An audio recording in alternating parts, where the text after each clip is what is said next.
Satgas COVID-19 Provinsi Jawa Timur membenarkan adanya peningkatan kasus COVID-19 setelah liburan. Namun mereka membantah jika adanya kabar bahwa ruang isolasi dan ICU khusus COVID mayoritas telah penuh. Di media sosial di Jawa Timur berebak berita bahwa ruang isolasi maupun ICU rumah sakit di beberapa kota dinyatakan penuh setelah libur panjang akhir Oktober. Penuhnya ruang setelah lewat 2 minggu atau dalam masa inkubasi terhitung dari 1 November.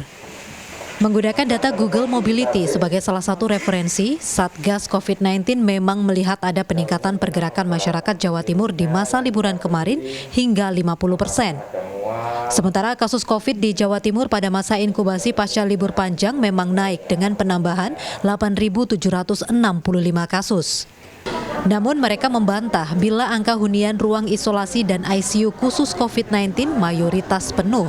Tapi bed occupying ratio kita, jadi itu masih menunjukkan antara 50-60%. Itu artinya kan masih ada space.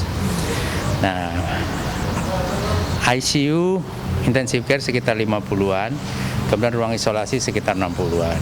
Jadi artinya masih ada space ya. Memang kadang-kadang kan begini, satu rumah sakit, ruang isolasinya dibanding ICU-nya mungkin penuh, ruang isolasinya masih kosong. Satu rumah sakit yang lain, ruang isolasinya masih ada, ICU-nya yang penuh.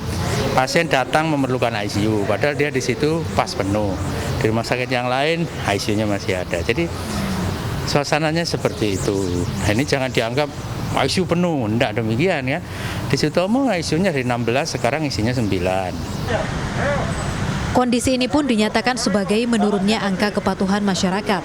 Satgas COVID nasional pun merilis 5 kabupaten yang angka kepatuhan menjaga jarak dan menghindari kerumunan terendah. Di antaranya Kabupaten Lumajang, Kota Probolinggo, Kabupaten Bangkalan, Sumeneb, dan Sampang. Sementara persentase memakai masker terendah, di antaranya Kabupaten Lumajang, Kota Probolinggo, Bangkalan, Pamekasan, dan Sumeneb. Sementara epidemiolog menggarisbawahi bahwa tidak hanya kepatuhan saja yang penting, namun juga penghayatan penerapan protokol kesehatan.